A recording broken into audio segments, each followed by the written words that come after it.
Garten. She's with LinkedIn. Actually, you're both from LinkedIn, sorry. Yael has a really interesting background in biomedical informatics. I had to Google it. Maybe you do too. It's not, don't be ashamed. But she joined LinkedIn at the end of last year. She also, little known fact, was an intelligence analyst in the Israeli Defense Forces, so don't F with her. And Jen Wheaton is in business development at LinkedIn, was previously at MySpace and AOL. They're both super talented and awesome. And here to interview them, Rob again, who is awesome too, and Chris Newton. Most days. All right. Thanks.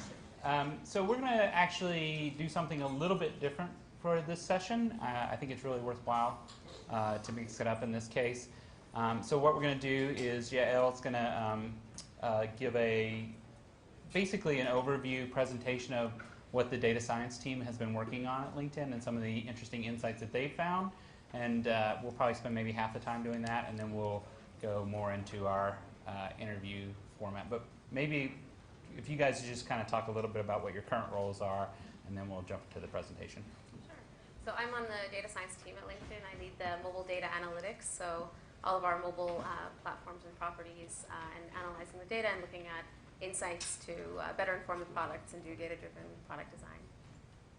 And I do business development at LinkedIn, and I focus on our marketing solutions business line. So LinkedIn has three major businesses: hiring solutions, premium subscriptions, and then marketing solutions. And marketing solutions is all about how companies and brands establish a presence and engage users on LinkedIn. Awesome. So why don't we, Randy, can you fire up? Look at that, you're so good. Great, thanks. So let's start with maybe a show of hands. How many people have a LinkedIn profile? Okay, so there are people that are not raising their hands, just so you all know. So you can go to the next slide. So LinkedIn is the world's largest professional network. We have 160 million plus members, and our mission is really to go back. Our mission is to really connect the world's professionals to make them more productive and successful, and that's whether that is in finding the next job opportunity, to move you forward in your career, or to give you compelling products that are useful to you on a daily basis, to get your job done in a more productive and more successful way. And so the way we do that is by building these data-driven products to help you do your job, whatever that job is. That's a little bit of information about the company. We were founded in 2003, 160 plus members, so 2 new signups every second. So probably since the time I started talking, we've had about 300 new members join the website. As you see here from some of the stats, we really have some of the web's most affluent people, users on LinkedIn, using LinkedIn and engaged. And we have annually 4 billion people searches. So your LinkedIn profile is really kind of your real estate, your professional real estate on the web, and the best picture of who you are professionally, what you do, what you know, where you've learned. And a testament to that is the fact that people are doing 4 billion queries to look for other people on the web every year. We're a truly international company in terms of our member base and in terms of the languages that we support and growing. I think the most exciting thing to me about LinkedIn is just this amazing data set that we have, where because of all the information that people provide to us on their profiles, all the way from education to companies they've worked out and transitions that they've made, we can slice and dice the data in really interesting ways, looking at people by seniority, by their job functions, by companies, interesting things around what are trends. We use the social graph and look at what happens when somebody pretty senior leaves a company. Do they actually take their colleagues with them? Do they then transition to the next hot startup in a certain geographical area? Looking at kind of different interesting slices of the data, and it's really what is exciting about working in data science at LinkedIn. So before we talk about data science, what is data? So this is a definition from Webster's dictionary, and if we go by this definition, we could say that, for example, weblogs is data. But that's really not, that's true, but it's not useful. We really do need to first parse it, normalize it, standardize it, and transform it so that we can take normalized data, which is actually information. And so then what do we do with that information? We can then take it to the next level, which is really knowledge. And so this is kind of a know thyself. What's going on in the business? What is going on in your different products? And at LinkedIn, we call products kind of every area of the web page is a product. So people you may know, jobs you may be interested in, groups that you may like, company pages that we have. And so looking at all of these different products and how they're doing and really understanding the metrics. So at LinkedIn, we kind of often have this saying that we talk about, which is if you can't measure it, you can't fix it. And so we do, in fact, measure everything. And then really know the data and understand what are the trends for the different products, when a new product is released, how does that impact the ecosystem, different engagement of different countries and different industries and different demographics. And so once we have that knowledge, that's something that usually is in business analytics or business intelligence. We really like to take it one step further, so beyond gathering that knowledge in the form of reports, also getting at insights.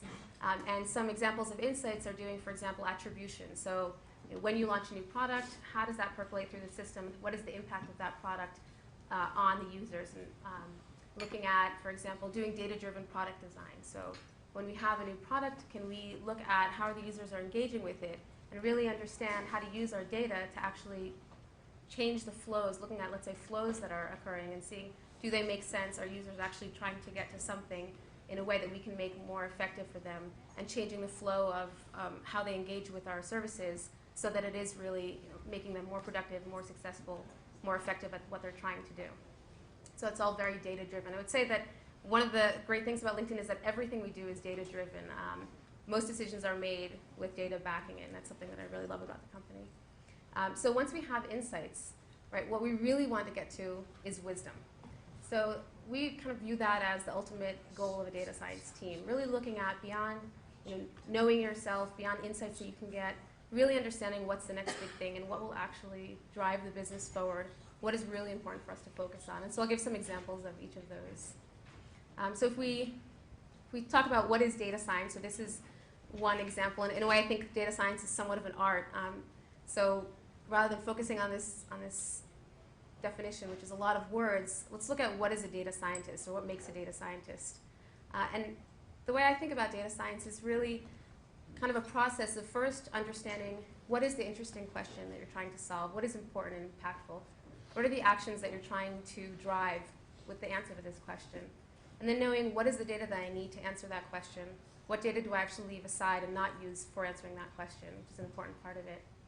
And then understanding how to standardize that data and get it to the form where I can then use it, and knowing what methodologies to apply to it, whether it's machine learning or statistics or econometrics approaches, all of which we use, what's the right tool for this problem and how to answer it.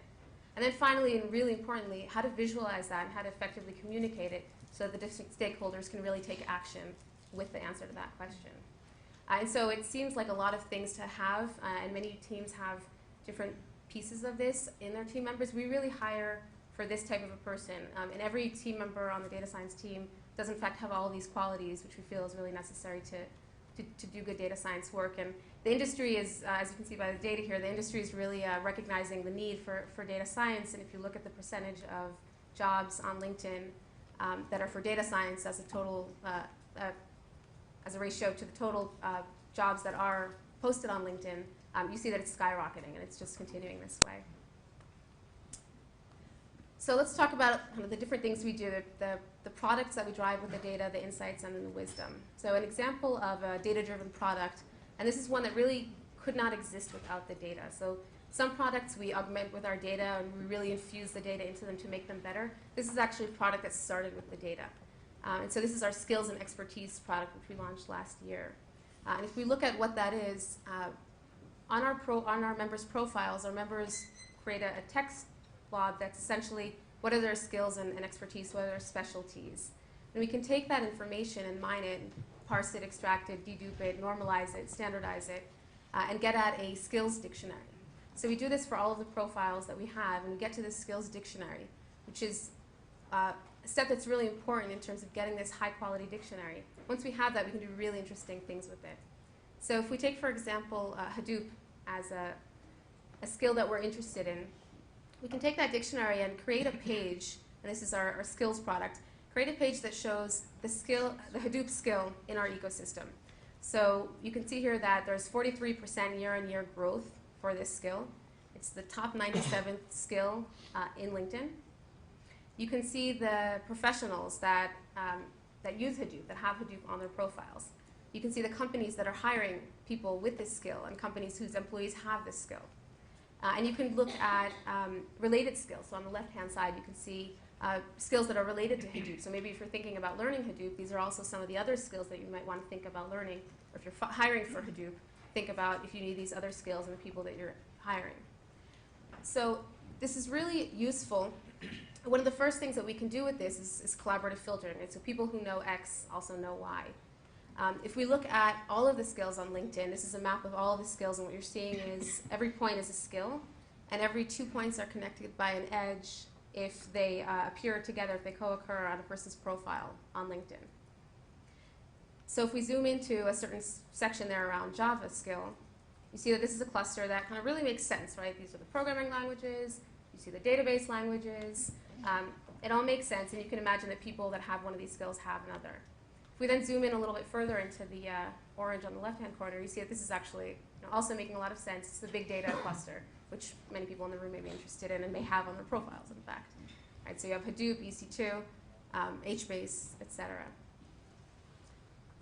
Okay, so if we zoom back out, see the dark blue cluster by the BizDev? We can zoom into that a little bit and see what skills do these people have. We actually call this at LinkedIn our BS cluster, with no offense meant to the BizDev folks in the room, but let's take a look at what people have on their profiles. So it's hard worker, attentive to detail, revenue improvement. So it's just fun, interesting stuff. Where is golf on? So it's the one right by it. We didn't highlight that. You see that with the MBAs as well. Okay, you can zoom out. All right, so now let's get to some of the insights. So these are just interesting insights that we put out, often in the form of blog posts, sometimes to inform our products. But I'll show you a couple of examples of what we can do with our data. So this is actually done in collaboration with the White House, which was interested in looking at growing and shrinking industries that we can see in our data. And we really have a unique lens into the state of the country, or in fact the state of the world, when looking at our data. And so if you take a look here, this data set was actually used in the President's Economic State of the Country report in 2011. And you can see, for example, I hope you can see this, but on the bottom left-hand corner you see newspapers, which is the fastest shrinking industry. But on the flip side, on the top, the third green dot from the top is actually online publishing, right? So it makes sense. And we hear a lot about green tech and renewable energies lately, and that is in fact the fastest growing industry in these years, 2007, 2011. So we can really get at really interesting insights and start even this, slicing this to things that are relevant to you, to look at what's growing and shrinking in your geographic area of the world, or in your industry, or how are people moving from your industry to another industry. So we can go on. So another piece that we did is looking at, in 2008, when there was this systemic meltdown, people's hypothesis was the fact that everyone left the banking industry, right? Bear Stearns came down and everyone just flocked away from the industry and left the financial institutes. And in fact, we can answer that question with our data, and we did look at that. And in fact, that's not the case at all. People did just redistribute in the other financial institutions, so JP Morgan and all the others. Again, interesting insights that we can look at from our data. One of the points that I forgot to mention before that I like about our data is the fact that people come on, our company was founded in 2003, people come on and create their profile, but they actually give us historical data that dates back to before the 1970s, which is also a unique attribute of our data set, is that we have all of the history going backwards of people's professional identity. And so then this is just some fun stuff that we did, like CEO names. So what's in a professional name? You see that the female CEOs are these long, respectable names like Deborah and Cynthia and Barbara. But the men is, Peter, Bob, Jack. Chris is probably number 6. So I have it there. And then if that's just CEOs, but what if we look at name length and actually look at other job functions? If your name is Chip, you're likely in sales. So you have these. You have these quintessential sales guys, right? You have Trey and Todd and Chip. If you want to be in restaurants, which is really big here in Boulder, we should go check this out in your data, actually. You have to have a French name, apparently. Right? So you see Philippe and Laurent. So fun stuff. This is a piece we did in looking at the engagement of 240 engineers in the Bay Area and looking at their engagement and looking from the data that we have, what are the hot startups in the Bay Area right now? And so these are the top ones, and you can see them top 10 or look at it by industry, by area. So again, just interesting, fun stuff that we can look at from our data. And then again, the real kind of value that we see, the really big insights pieces, kind of the deep dives that we do, I'll just highlight a few of them and leave you with that, are questions that are really to kind of to drive the business. So if you go to the next slide, these are some of the questions that we answer. What is the value of an action that a user takes on the site? So are all values created equally, or is sending an invite and the viral implications of that more important than, let's say, posting an update or sharing a news article with our featured articles that we give you for the industry that you belong to and the industry that your network's connections belong to. Value of a user, are all users created equally? If Reid Hoffman posts something, is that going to percolate through the system in a viral fashion more than others? The mobile usage, this is an interesting piece. If we ask, how does mobile usage impact the website engagement? And this is important both at a product standpoint and also because of the fact that currently, for example, we monetize the website pages and don't monetize mobile because it's just a small screen and a worse user experience. So you can imagine that actually mobile usage, when people are really getting products that are effective for them when they're on the go, when they're about to enter a meeting and checking out people's profiles, that actually might cause actions that are accretive to the website engagement. So they're inviting more people to join and to connect. These other people then look at these actions on the website, and so it could actually be an accretive implication. Or it could have the opposite effect, which is that mobile usage is substituting. Either way, we look into that and we understand the implications of that for both the products and the business. And so I think I'll close with that, and hopefully that that gave you some idea about kind of the different levels of analysis that we do at Data Science with insights, knowledge, wisdom, and our data set, which I think is really unique and interesting. Yeah, no doubt. It's got to be, I think being a data scientist at LinkedIn's got to be like nerd Disneyland every day. It's fun, yeah. The number one question, answer for, why are you here? Why are you interviewing with us? It's the data. It's amazing. Yeah. Very cool. All right, so thank you very much for that overview. I want to talk a little bit about kind of what's happening with brand engagement, and maybe this is a question for you, Jen. How are brands engaging, or how can they engage on LinkedIn? Yeah, sure. So, when we use the term brands on LinkedIn, it could be a B2C marketer, but in most cases, actually on LinkedIn, our sweet spot is actually B2B marketers. But I'll use the term brands throughout just to be consistent. So one of the main ways brands can engage on LinkedIn is our company and follower ecosystem. And to use that ecosystem, there's really 5 main steps that brands can take. So the first step is just to establish a presence on LinkedIn, and they can do it on what we call a company page. And so just like an individual on LinkedIn has their professional profile of record, the company page is the company's profile of record on LinkedIn. Step 2 is really attracting followers, and you can do that both organically and through paid methods. Number 3 is you then want to actually engage your followers and have a conversation with them. And one of the newest ways you can do that on LinkedIn is actually a feature we released this week called targeted status updates. And so what companies can do is actually send updates to their followers, but not just generic updates, but really target specific updates to the type of followers that will be most likely to be interested in them, and to target a certain type of follower. So because of the professional data we have, companies can actually target their messaging to employees, followers that are employees of the company or not employees, and by facets such as seniority, title, region, size of company, and things like that. Step number 4 is actually then you want to drive amplification of your messaging through your followers through actions like sharing. And then number 5, you actually want to then analyze and refine your strategy. And we have a fairly new product that companies can use to do that, which is our analytics product. So with that, companies can actually analyze their follower base. You can see how many followers you've acquired, how quickly you've acquired them, and actually slice and dice what your follower base looks like by all those facets that I mentioned before. And just to give you an idea of how many companies are doing this kind of stuff on LinkedIn, right now there are 2 million company pages and growing on LinkedIn. And we're starting to see some signs of early success stories of companies using, for example, targeted status updates. So Philips, which is one of our clients, saw a 106% increase in engagement after they started using targeted status updates and sending daily messages to their followers. So that's company and followers. And then there's also another way brands can engage on LinkedIn, which is LinkedIn groups, and I'm happy to go into more detail on that a little bit later. Awesome. So flip it around. I'm a LinkedIn user. What can I get kind of in terms of what are users looking for from brands on LinkedIn?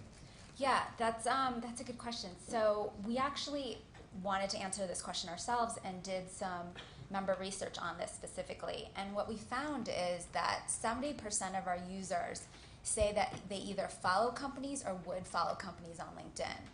And of course, users are following these companies, some of them for, looking for job information for those companies because they want to work for them.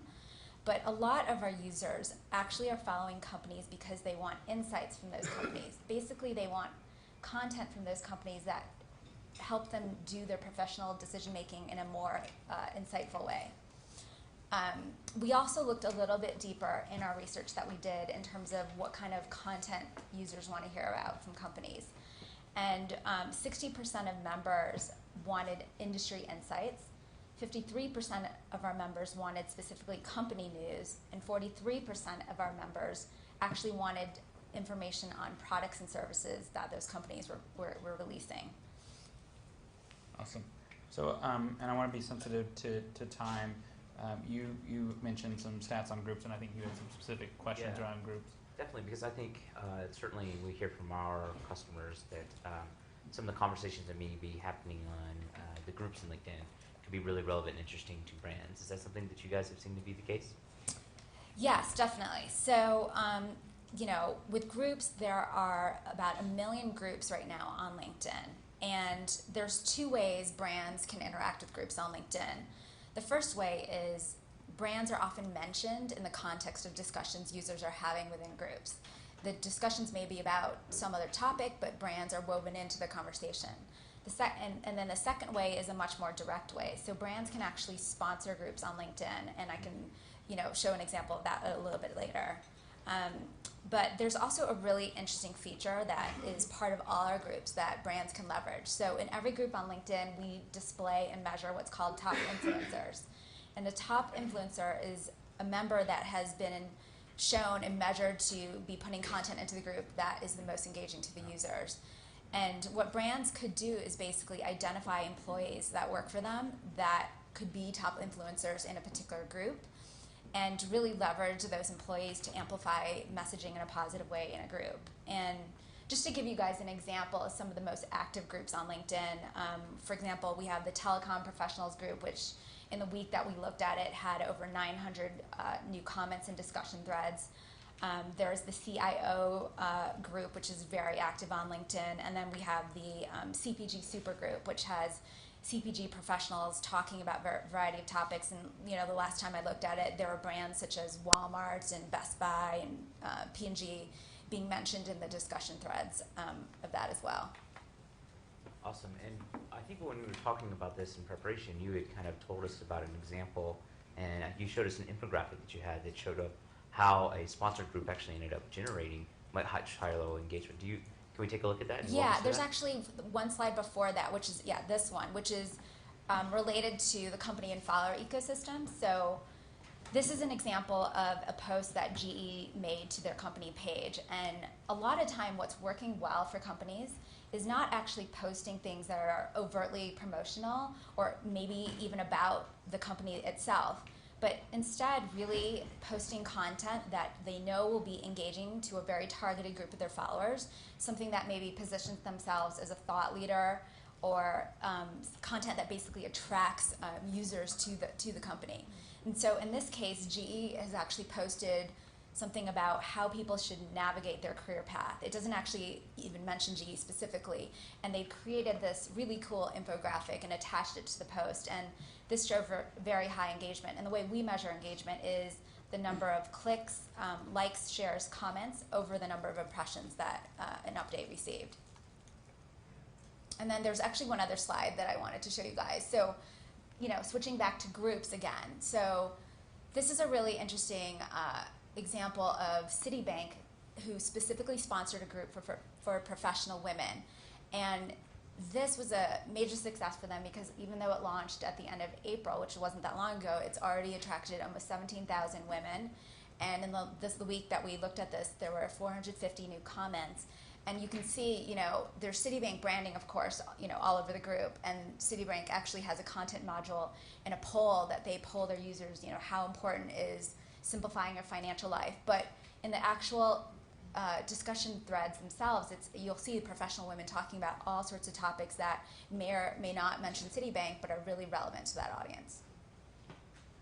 Awesome, thank you very much. So we, again, want to be sensitive to